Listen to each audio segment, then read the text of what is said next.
निश्चयाचे बळ तुका म्हणे त्याची फळ. कारण तुमच्या मनामध्ये निश्चय काय आहे त्यानुसार तुम्ही जर काम करत असाल तर तुम्हाला फळ मिळतंच. सुरुवातीला लोक कन्फ्यूज असतात, पण आपण कन्फ्यूज नसावं. लोकांना वाटतं की काय चाललंय नेमकं, कारण त्यांना माहीत नसतं. अगदी आज मुलाखतीच्या माध्यमातून ज्या व्यक्तीला मी घेत आहे ते खरं तर भूषण आहे, कृषीभूषण, समाजभूषण. आणि हे सगळं भूषण मिळेपर्यंत जो प्रवास आहे तो काही सोपा नव्हता.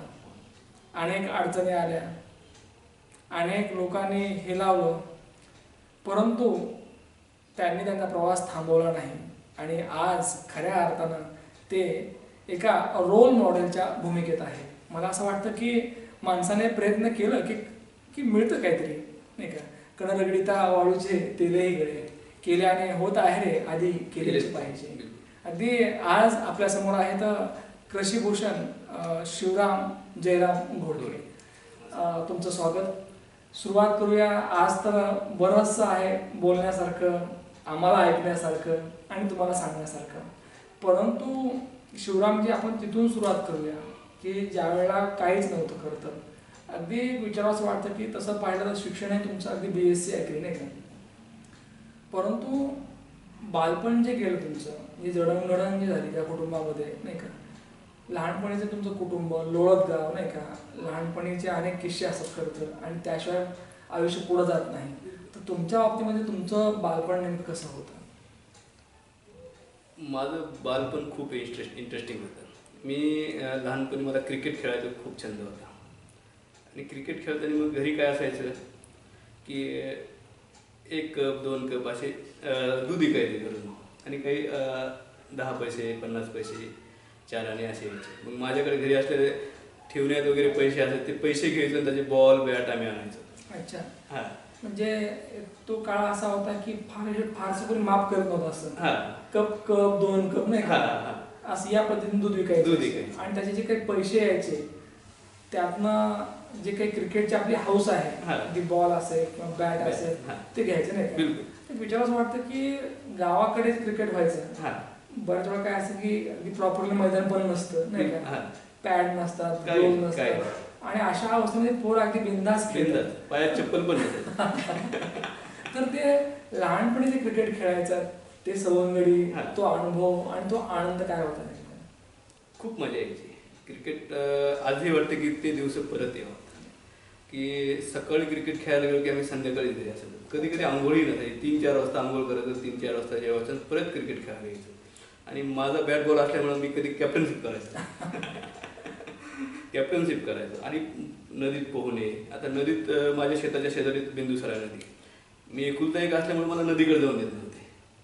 तर मग मी काय करायचं, आणि गेलोच पोरांसोबत तर कुणीतरी घरी सांगायचं, मग घरी फटके खावा लागायचे. मग नदीवर कुणीच नसताना पोहायला जायचं 4-5 वाजता. जो पिरियड समजा क्रिकेट खेळत नव्हतं त्या पिरियडमध्ये मग मी पोहायला जायचो. इट्टी दांडू खेळायचो, सूरफाट्या खेळायचो, झाडावर चढायचो. माझ्याकडे पेरूची बाग होती आणि पेरूच्या बागमध्ये खूप मोठमोठी झाडं होती पेरूची. त्या वर जायचं, वरपर्यंत जायचं. तिथं पक्षी बसतो ना शेवटच्या फांदीवर, तिथपर्यंत मी जायचो. आणि झाडावर चढण्याची भयानक प्रॅक्टिस होती. लहानपणी 1 राम चूक करायचा आणि 1 राम शिक्षा करायची, नाही का. तुमचं नाव बिलकुल. शिवराम, वडिलांचं नाव बिलकुल, जयराम. बिलकुल. तर ज्या वेळेला वडील शिक्षा करायचे, शिक्षा ही सौम्य असायची का अगदी कडक असायची? वडील भयानक कडक आहेत, आधी तसे कडक म्हणजे फटकेच खावा लागायचे. फटके इतके भयानक खावा लागायचे की मला प्रत्येक वेळेस खोटंच बोलावं लागायचं. खरं बोलतच नव्हतं त्यावेळेस मी. कारण खरं बोललं तर आणखी जास्त फटका. क्रिकेट हा तुमचा आवडीचा खेळ खरं तर. बिलकुल. मग मला एक विचार असं वाटतं की आता क्रिकेट खेळता का नाही? नाही, मी क्रिकेट माझा खूप आवडीचा गेम होता. कबड्डी होता आणि खो खोचा 4 अश्वमेध, ICR, IUT खेळलो मी. खो खो नॅशनलपर्यंत गेलो मी युनिव्हर्सिटीच्या मार्फत. हां, तसं आवडता गेम आजही क्रिकेट आहे. पण आता मी टेबल टेनिस, लॉंग टेनिस खेळतो. लॉंग टेनिस रोज सकाळी 2 तास मी क्लबला असतो. बरं, म्हणजे निश्चितपणे काळानुसार आवडी सुद्धा बदलाव्या लागतात, बदलल्या पाहिजेत खरं. बिलकुल. बालपण जे गावाकडे जे गेलं अगदी मनसोक्त होतं खरं तर. अगदी मी तर म्हणेल की जे पाखरं असत ना, जे अवकाशामध्ये अगदी उडालेले असत, नाही बिलकुल. तर या पाखरांप्रमाणे हे बालपण. ते विचारावं असं वाटतं की मग या सगळ्या भानगडीमध्ये अभ्यास व्हायचा का? अभ्यास माझं कसं होतं पहिल्यापासून की तो फोकस नव्हता मला. पण पासिंग पुरता अभ्यास करायचा आणि जेवढं वाचलंय तेवढं रीड केलंय तेवढं लक्षात राहायचं पहिल्यापासून. म्हणजे जेवढं काही वाचले तेवढं लक्षात लक्षात राहायचं म्हणजे जेमतेम आपले चांगले 60-70 टक्के पडतील एवढंच अभ्यास करायचा. आणि मला शिवरामच्या विचार असं वाटतं की खेळण्याच्या पलीकडे किंवा अभ्यासच्या पलीकडे जे जगणं असतं नाही का, म्हणजे अगदी आई वडील त्यांच्या अवतीभोवती जे जगणं असतं ते फार वेगळं असतं खूपच. आणि आपण जे काही आज असतो ती त्यांची कृपा असते खरं तर आईने आणि वडिलांनी तुम्हाला तुमच्या भावंडाला काय संस्कार दिले की जेणेकरून एक चांगला नागरिक बनता आला? माझं घर हे स्वाध्यायी परिवार होते आणि दरवर्षी आधी वारीमध्ये माझी पंगत असती पंढरपूरला घरात. तसा मी जरा जास्तच खट्याळे की देवाला जर मी रस्त्याने चाललो तर म्हणजे मला समजा सोलापूरला जायचंय पंढरपूरवरून तर मी कधी पंढरपूरला गेलो नाही दर्शनासाठी, परंतु देवाला दर्शन घ्यायला जायचं तर सेपरेट पंढरपूरला इथून जायचं. आजही महाराष्ट्रामध्ये मी ज्या ज्या ठिकाणी जातो की माझ्या कामात मी देवदेव कधीच करत नाही.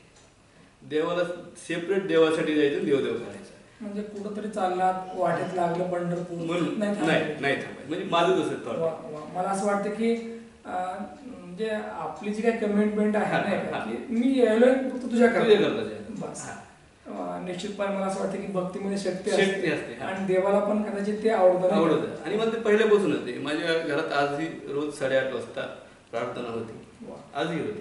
सगळे बसतात. मी बऱ्याच वेळेस मी थोडस बाजूला असतो कारण मी त्याला तितका न्याय देऊ शकत नाही. काय प्रार्थना काय असते? स्वाध्याय परिवाराची प्रार्थना असते की 5 मिनिट प्रार्थना चालते रोज.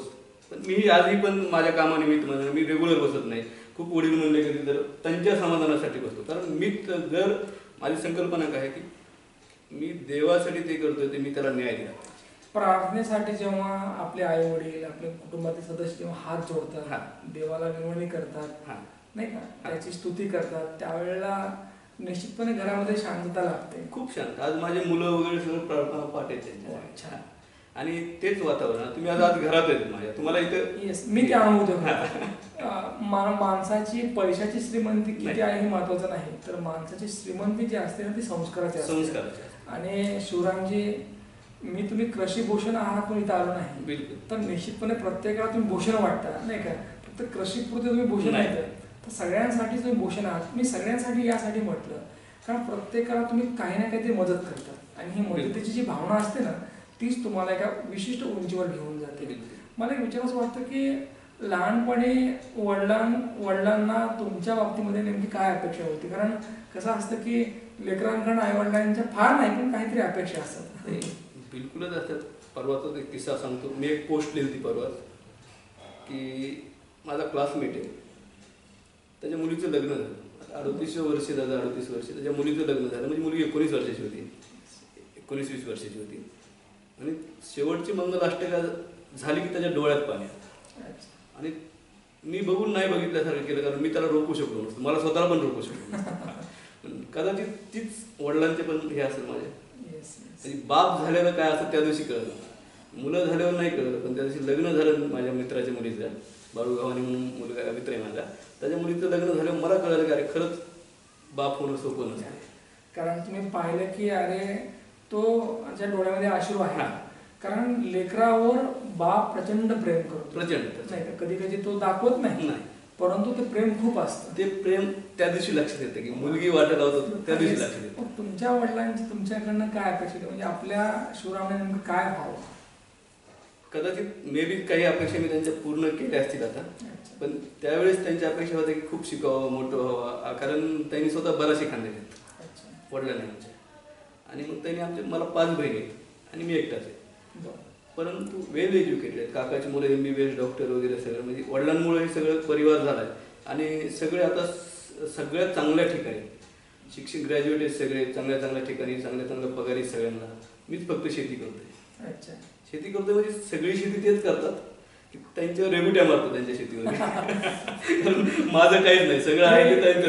एक आहे की काय असतं की ज्याच्यामध्ये मीपणा नसतो तीच व्यक्ती श्रेष्ठ असते. आज या सगळ्या गोष्टीचे श्रेय तुम्ही जसं म्हणजे तुम्हाला लोक जसं कृषी भूषण म्हणतात खरं तर तुमचं भूषण ते आहे. ते मी सगळं त्यांच्यामुळेच आहे. कारण बॅक साईडला सगळं तेच बघतात. म्हणून तर हा. म्हटलं तुम्ही कृषी भूषण आहात पण तुमचं भूषण ते आहे. माझं भूषण तेच. आणि आई वडील नेहमीच लेकराचे भूषण बिलकुल असतात. बिलकुल. अगदी एक विचारावंच वाटतं की आपण जेव्हा शिकायला असतो नाही का त्यावेळेला हा. डोक्यात कधी विचार सुरू असतो आणि कधी कधी आपण तो व्यक्त करत नाही. बिलकुल. तर बालपणी नेमकं शिवरामच्या डोक्यात नेमकं काय चालायचं नेमकं म्हणजे काय विचार होते? मी पहिल्यापासून माझा स्वभाव असा आहे की एखाद्याकडून चूक झाली की निग्लेक्ट करायची. अच्छा. त्याला लगेच हे करायचं, उत्तर द्यायचं नाही. पण उत्तर आपल्या कामातून द्यायचं, त्याला सोडायचं पण नाही. म्हणजे त्याला कळलं पाहिजे की अरे आपली चूक झाली पण ह्या त्या चुकीवर ह्यांनी पांघरून टाकून दुरुस्त करून दिली पण ह्यांनी सांगितलं काही नाही आपल्याला. आजही तोच स्वभाव आहे. मधल्या काळात बरेच काम मी गावाकडे ह्याच्याकडे केले त्याच्याकडे केले पण कुणाला असं काही हे करून दाखवलं. पण गावाकडे असे अफवा वगैरे पसरत जायचे भरपूर. कसं असतंय की आपला मुलगा असं दुसराच कट्टा असते त्यातला मी होतो. तर मग बऱ्याच वेळेस मला मनात असायचं की मी कुणाची चूक कधीच केलं नाही काय आपण तर लोक आपलं नाव का ठेवतात. तर मला ती एनर्जी भेटली. पण लोकांची निगेटिव्ह होती ती मी पॉझिटिव्ह झालो. मुळामध्ये एक तुमच्या गोष्ट लक्षात आली असेल की लोक तेव्हाच नावं ठेवतात जेव्हा तुम्ही काहीतरी हालचाल सुरू करता. बिलकुल. तुम्ही काहीच केलं नसतं तर कोणी तुम्हाला बोललं पण नसतं पण तुमची सतत हालचाल होती. पण एक होतं की ही नेमकी हालचाल कुठल्या दिशेने आहे हे त्यांना माहीत नव्हतं. त्यामुळे ते खूप दिवसानंतर माझ्या आयुष्यातला खरा डायलॉग मला भेटला. अच्छा. की काम असं करा की नाव झालं पाहिजे काय आणि नाव असं झालं पाहिजे की नाव सांगितलं काम झालं पाहिजे. मला ते डायलॉग नंतर मला असं वाटतं की तुमचा हा डायलॉग ऐकूनच आम्ही इतकं आलो कारण काम एवढं छान केलं की या नावाला या व्यक्तीला भेटावं असं वाटलं. एक पुस्तक आहे गुंदेकर यांनी लिहिलेलं हो आपल्यातील हिरो. हो. आणि त्याच्यामध्ये अनेक हिरो आहेत करतात त्यातले एक आपण हिरो आहात नाही का. आणि त्या सगळ्या हिरोमध्ये उठून दिसणारे हिरो वाटला आम्हाला. अगदी त्याची जी सुरुवात जी आहे तुमच्या आर्टिकलची नाही का ती अशी आहे की कुठला साहेब तो उकिरड्याचा साहेब. तर तो उकिरड्याचा साहेब जे आहे ते मला काय आणखी कळालं नाही नेमकं काय आहे की गावात खूप लोक असं काय म्हणायचे उकिरड्याचा साहेब. सांगतो तुम्हाला गावात नावं ठेवायची की मुलगा काय करतोय काय नाही. बट ठीक आहे म्हणून त्यांचं शिक्षण तिथपर्यंत पोहोचतात. पण एक गावातली बाई अशिक्षित बाई आणि तिने आपुलकीने आमच्या आईला म्हणली की तुझं पोरग उकिटाचा साहेब झालंय जणू. ती काय वाटलं आईला तुमच्या त्या माऊलीला निश्चित वाईट वाटलं असेल. नाही बरं घरी येऊन सांगितलं. नाही आईला काय वाटलं त्यावेळेस? खूप छान वाटलं कारण जे काम करतोय जे काम करतोय त्याची ओळख माझी. हे नाव का पडलं असं उकिरड्याचं आहे? कारण गावातील उकिरडे शहरातील आजूबाजूचे उकिरडे काडी कचरा ह्याचं कंपोस्ट करायचं. आणि माझं रोजचं काम उकिरड्यावर जायचं. माझ्या नाकातला वास पण जात नव्हत्या काळामध्ये. जाऊन तिथं मी एक कल्चर डेव्हलप केलेलं आहे CPP नावाचं. आणि ते कल्चर त्याच्यावर टाकलं की 2 महिन्यात चहाच्या पत्ती सारखं तयार होतं.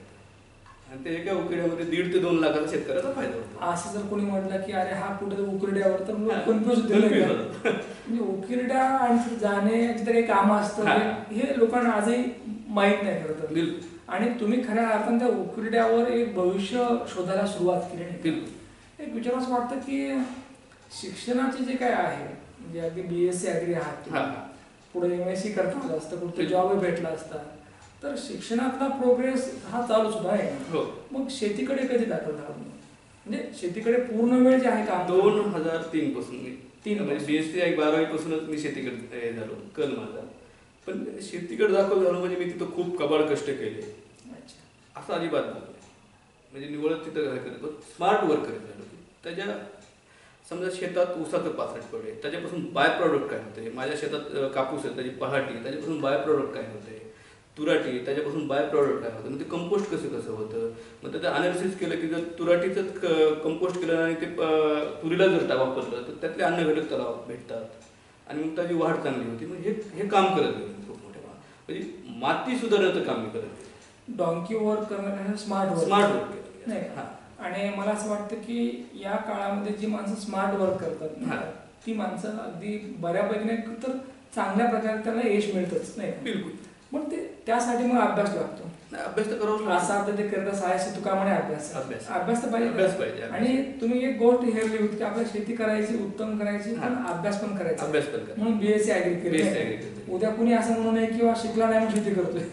बीएससी ऍग्रिकल्चर मुळात मी त्यासाठीच केली की मी ज्या क्षेत्रात काम करतोय त्यात मला कोणी अडाणी म्हणू नये. हा, म्हणून मी बीएससी ऍग्रिकल्चर करायचे. आणि मग बीएससी ऍग्रिकल्चर काय खूप मोठा ग्रेड नव्हता, सो ग्रेड होता. फक्त मला ती डिग्री घ्यायची होती. आमच्या ऍग्रिकल्चरमध्ये सस्टेनेबल ऍग्रिकल्चर एवढा शब्द जर सोडला तर ऑर्गॅनिक फार्मिंगचा काहीच विषय नव्हता. तर आज तरीही ज्या विद्यापीठात शिकलो मी, समजा बीएससी ऍग्रिकल्चर, त्या विद्यापीठाचा एक्सटेन्शन एज्युकेशनचा मेंबर आहे. तुम्ही मोबाईल उल्लेख केला की कधी काळी वडिलांनी खूप कष्ट घेतले. हो. बराचसे खाल्ले नाही का. हो. हा सुद्धा प्रकार केला. हो. आणि ज्या वेळेला अगदी वडिलांनी कारभारी होऊन पुढं होऊन जेव्हा काम केलं शेतीमध्ये, एक पारंपरिक पद्धतीने शेती सुरू असेल नाही का, पण ज्या वेळेला तुम्ही ठरवलं की आता आपल्याला हे ऑर्गॅनिक करायचंय, सेंद्रिय करायचंय, तर हा प्रयोग करत असताना म्हणजे वडिलांचा विरोध होता का त्यांनी अगदी सपोर्ट केला? मग त्यांचा सपोर्ट तर खूपच होता. त्यांच्या सपोर्ट शिवाय काय, ते ऑलरेडी हायटेक आहेत ते. परंतु डायरेक्ट रासायनिक खतावरून ऑर्गॅनिक करू यायचं ह्यात त्यांच्या विरोधच होता. हा, की सगळं 100% तू सेंद्रिय करायचं, मग आपण कसं होणार, शेती कशी पिकणार. म्हणलं ठीक आहे, म्हणलं आता तुम्ही इतक्या वर्ष झालं रासायनिक खतं वापरतात, हे करतात, तुमची डेव्हलपमेंट करी, ठीक आहे, पण आज त्या रासायनिक खताच्या वापरामुळे जमीन नापीक होत चालली आणि तुमचा खर्च किती वाढला. मग तुमच्या उत्पादनावरला खर्च जो आहे तो कमी केला तर काय प्रॉब्लेम आहे. तुम्हाला रासायनिक खत करायचं नाही, स्प्रे करायचं नाही, काहीच नाही, मग ते शेती केल्यानेच वाटत नाही ना. की निवळ नैसर्गिक शेती, ऑर्गॅनिक शेती, मग तुला कसं तयार करणार, काय करणार. आणि आमचे जनरेशन गॅप असून तो प्रत्येकाच्या मुलाच्या. आणि सेंद्रिय शेती करण्याचा जेव्हा निर्णय घेतला त्यावेळेला जे पहिल्या वर्षी जो प्रयोग केला त्यात मग मायनस होतं का प्लस होतं? नाही, टप्प्याटप्प्याने करत गेलो. अच्छा, मी डायरेक्ट सगळी 40 एकर शेती सेंद्रिय खाली घेतली नाही. प्रयोग करत गेलो, त्यांना दाखवत गेलो, मग ते हळूहळू त्यांना समजू लागले. आज 100% ऑर्गॅनिक फार्मिंग माझ्याकडे. मला असं वाटतं की जा आपण पायरीला बऱ्याच वेळेस नाराजी घ्यावं लागते. कारण काय होतं की पैशाचं अपडाऊन असायचं. शेतीतून येणारं उत्पन्न त्यांना पहिलं खूप मोठं वाटायचं, आता ते कमी झालेलं होतं मधल्या काळामध्ये. हा, परत मग वाढवणं, ते उत्पादन कसं वाढवायचं, काय वाढवायचं. माझी एक संकल्पना त्यांना क्लिअर सांगितली की शेतात गवत जरी आलं आणि जे गायीने जरी खाल्लं, त्यांनी गायीने शेण जरी दिलं, तर त्या शेणातून पैसे उभा करायची ताकद आपल्याला. म्हणजे तुम्ही फार वेगळ्या नजरेनं, दृष्टीनं त्या शेतीकडे आणि ते बघितलं पाहिजे. बिलकुल. अगदी जे चालले राडगाडवे तेच जर आपण चालू दिलं तर एक दिवस ती जमीन नापीक होईल. म्हणजे आपण आपल्या काळ्या आईची आपण काळजी घेतली पाहिजे. मला असं वाटतं की फार मोठी सेवा तुम्ही करतात खरं, नाही का. बऱ्याच वेळेस जे तुम्ही आता आईचा विषय काढा, तुम्ही बऱ्याच वेळेस सगळ्यांना सांगत असतो माझ्या लेक्चरमध्ये, त्याच्यामध्ये की मला 3 आई असतो. लोक परेशान होतात 3 आई. तर म्हणत असतो की एक जन्म देणारी आई आहे, दुसरी आई म्हणजे ज्या आईचं दूध प्यायचं सुटलं आणि मला ते दूध माझ्या पोटात गेलं, ती म्हणजे गौमाता आहे. आणि तिसरी आई म्हणजे पहिला अन्नाचा घास माझ्या पोटात गेला, ती म्हणजे काळी आई. अशा 3 निश्चितपणे. कारण या तिन्ही आईचे उपकार आहेत. बिलकुल. आणि त्या उपकारामुळेच आपण इथपर्यंत एवढं चांगलं आपण जीवन जगतोय आज. बरोबर. सुरुवात जेव्हा करत होतात, एकीकडे तुमच्या काकांची मुलं अगदी वेल सेटल डॉक्टर वगैरे झालेली, ती खूप लहान होती. लहान होती आता MD ला सिव्हिल माझ्यापेक्षा छोटी होती. ज्या वेळेला तुम्ही नोकरी नाही करायची आपल्याला, की आपल्याला गुलामगिरी नको, नाही का, किंवा कोणाच्या हाताखाली नको, आणि मला आता फक्त शेती करायची, तर हे जे तुमचं स्टेटमेंट आहे ते वडिलांना आवडलं, रुचलं का नाही? हे कुणालाच रुचत नाही. ह्यात काय पडले, आम्ही आपली पिढी घातली इकडे, हे सगळं रुचत नव्हतं. पण माझ्याकडून त्या काळामध्ये न्यूझीलंडचे, स्वित्झर्लंडचे काही शास्त्रज्ञ माझ्या शेतावर येऊन गेले. मला नोकरीचे पण खूप मोठे पॅकेज दिले त्यांनी बाहेर देशातले. पण मी ते गेलो नाही त्या ठिकाणी. नोकरी मिळत नव्हती असं नाही, मला चांगल्या मोठ्या पॅकेजची नोकरी स्वित्झर्लंडमध्ये होत होती. हा, ऑर्गॅनिकमध्येसाठी. बीएससी ॲग्रिकल्चर असल्यामुळे मला ते सहज इझिली भेटत होते. स्वतःच त्यांनी हे केलेलं होतं, पण ते करायचंच नव्हतं. का करायचं नव्हतं? व्हॉट्स युअर प्रॉब्लेम म्हणले मला ते सायंटिस्ट एक शिवराम म्हणले, की त्याला वाटतं पैशाचा वगैरे प्रॉब्लेम असेल म्हणते. Money is not my problem. My problem की त्याला असं सांगितलं की मराठीत सांगायचं होतं मला की कुंभाराच्या घरीच गाडगं फुटलेलं आहे. म्हणजे त्या देशामध्ये शेतीची संस्कृती त्या देशामध्ये सेंद्रिय शेती शिकवावं लागते. सेंद्रिय शेतीची संस्कृती ती मुळात, आणि तिथं सेंद्रिय शेती शिकवावं लागते. म्हणजे मूळ आपली पहिलीची सेंद्रिय शेती होती. हो, ग्रीन रिव्होल्युशनच्या आधी काय होतं? Yes, yes. बरं, त्यावेळेस किती शेती पिकायची, हो. आणि नंतरच्या काळामध्ये रासायनिक खत आलं, ग्रीन एक तर रिव्होल्युशन. रासायनिक शेतीमध्ये एक तर खर्च पण खूप आहे नाही का? खूप खर्च आहे. आता तुम्ही पेस्टिसाइड मध्ये त्याच्यामध्ये खत येतात. आज रासायनिक खताच्या कंपन्यावाल्यांना सेंद्रिय कंपोस्ट खत असेल, सेंद्रिय औषधे तयार केल्याशिवाय पर्याय नाही. कारण तुम्ही जमिनीतला सगळा आत्मा काढलेला, सेंद्रिय कर्ब काढून घेतलाय. आता तुम्हाला जर रसायनाचा काहीतरी त्याच्यावर प्रयोग चांगला दाखवायचा असेल तर तुम्हाला त्याच्यामध्ये आत्मा टाकावा लागेल, म्हणजे सेंद्रिय कर्ब डेव्हलप करावं लागेल. म्हणून तुम्हाला सेंद्रिय खत वगैरे वापरावं लागणार असेल. तुम्ही सांगताय की परदेशामध्ये सुद्धा जॉबची ऑफर होती, पण तुम्ही ते नाकारले आणि तुम्ही ठरवलं होतं की आपल्या इथंच आपण उभे राहायचं. कारण जिथं वाटते नाही हा. तिथंच आपण काहीतरी करून दाखवलं पाहिजे. बिलकुल. तर आज एकूण किती वर्ष झाले या आणि या पूर्ण प्रवासामध्ये नेमकं आतापर्यंत काय काय केलं ते ऐकायचं. आज जवळपास 20 वर्ष होतं. 2003 ते 2024 हा जो कालावधी आहे, 20 वर्ष झाले. 20 वर्ष जवळपास या कामामध्ये कृषी डिपार्टमेंट, ॲग्रिकल्चर डिपार्टमेंट ह्यांनी मला खूप मदत केली आहे. अच्छा. कारण वारंवार माझ्या पाठीवर थाप टाकणं, वयाच्या 25व्या वर्षी मला पुरस्कार देणं, म्हणजे मला पुरस्कार काय असतं हे माहीत नव्हतं. मी फक्त काम करत जायचं. आणि मग कृषीभूषण सारखा सेंद्रिय शेतीमधला पहिला पुरस्कार मला देणं महाराष्ट्र शासनाने, तर हे माझ्यासाठी खूप मोठी गोष्ट होती. आणि नंतर मला वाटलं की हा पुरस्कार मला दिला म्हणजे युवकांवर जबाबदारी दिली की एखाद्या युवकाला पुरस्कार दिल्याच्या नंतर त्याचं भविष्यात काय होईल, त्याला कुठंही काळी मार लागू नये म्हणून मी आज काम करतो. की युवकावर जबाबदारी दिली माझ्यासारख्या.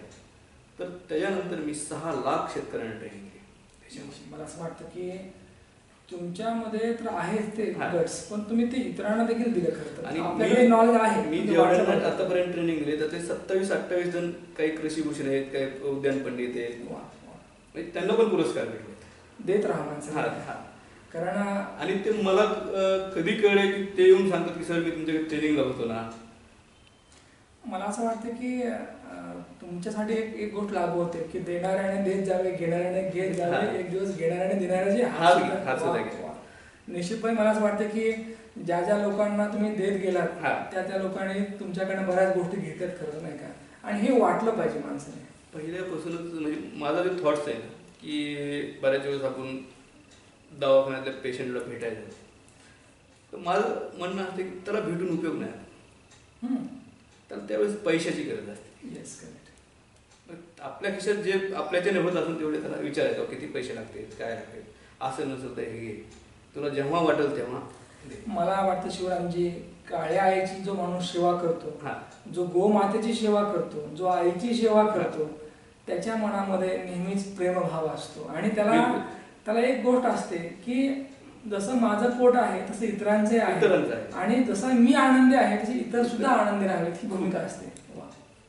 मला एक विचारायचं वाटतं की आज हा जो प्रोग्रेस आहे, कृषीभूषण आणि पुरस्कार आणि तुमचा सन्मान झालेला आहे, तर आणि बऱ्याच वेळेला काय होतं की आपल्या पाठीमागे आपली माणसं आपल्याला सांगत नाही पण आपल्या आईवडिलांना सांगतात.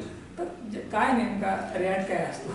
आज असं झालंय की बोलणाऱ्या आईवडिलांना मलाच कधी कधी असं असं आपण एवढ्या वरती गेलोत का, त्या लेवलवर गेलोत का. आणि मधल्या काळात खूप पेपरला न्यूज चॅनलवर नेहमीच असत. थोडंसं आत्ता ह्या 1-2 वर्षापासून बंद केलं मी.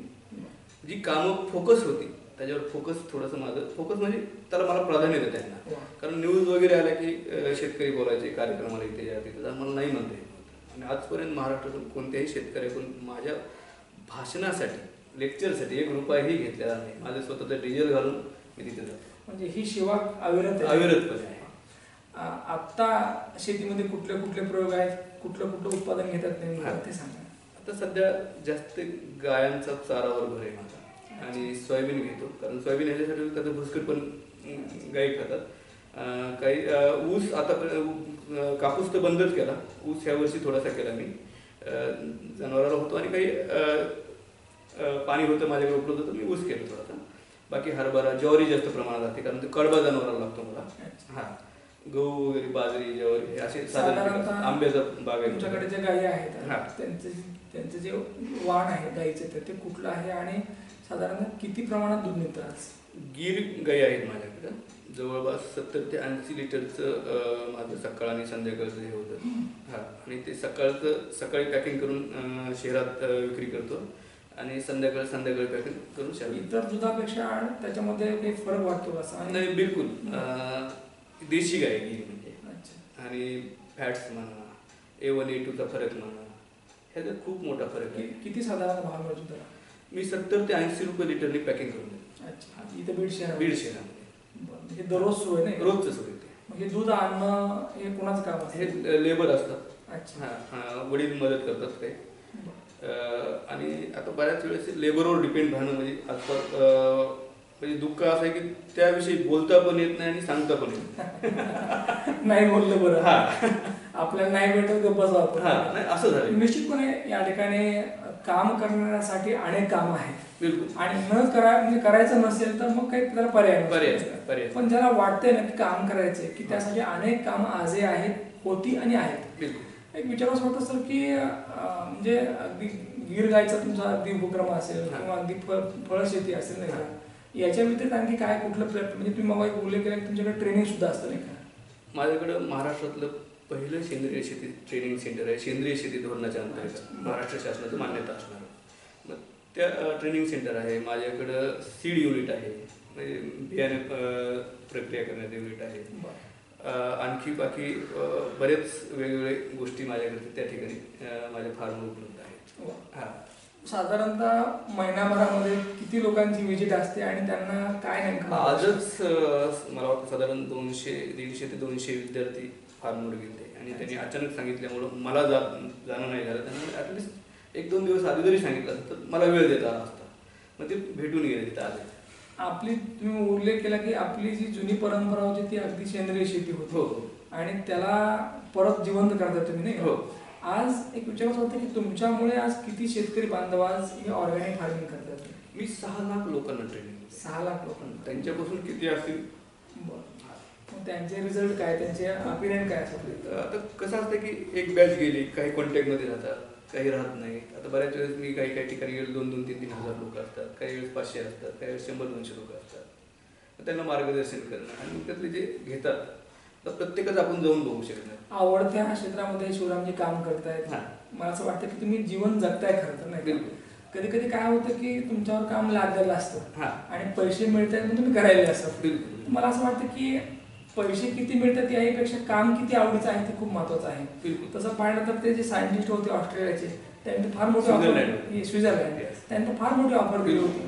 पण तुमच्यासाठी पैसा हा गौण होता, तुम्हाला काम करायचं होतं. आज अगदी लोळत गाव किंवा या पूर्ण परिसरामध्ये नेमकी शिवराम घोडके ही ओळख काय नेमकी आज ते सांगा.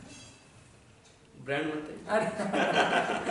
ब्रँड मला असं वाटतं की शेतीचा, सेंद्रिय शेतीचा ब्रँड, खुद की पहचान बनवा, स्वतःची ओळख बनवा. आणि ती बनवायची असेल तर आपल्या कामावर फोकस करा, चांगलं काम करा. नाव असं आहे की एखाद्याचं काम होणार असेल तर शिवराम घोडके चांगला माणूस आहे. आणि एखाद्याचं काही काम नसेल समोरच्या शिवराम घोडके कोण काय करायचं, काय तो तरी फिरतो असं म्हणणारे पण आहेत. नाही, हा भाग जरा विरोधाचा. पण शिवराम घोडके या व्यक्तीमध्ये खरंच राम आहे. आणि राम असण्याची चिन्ह, राम असणे म्हणजे तुम्हाला माहिती आहे की ती व्यक्ती ऍक्टिव्ह आहे नाही का. आणि आज ज्या वेळेला लोक तुम्हाला बोलवतात नाही का, तर त्यांना कशा प्रकारे गाईडलाईन असते. म्हणजे बऱ्याच वेळा काय असतं की आपण जर एकदा सांगितलं की अशी ऑर्गॅनिक शेती आहे, सेंद्रिय शेती आहे, तर ते लवकर समजत नाही. काही लोकांना 2-3दा आपल्याला विजिट द्यावी लागते, सांगावं लागतं. तर हे जे आहे मार्गदर्शन करणं, याचं शेड्यूल काय असतं नेमकं? काय तसं काय ठरलेलं नसतं असं? नाही, माझं शेड्यूल असतं की मला आधी प्रॅक्टिकल काय देता येईल.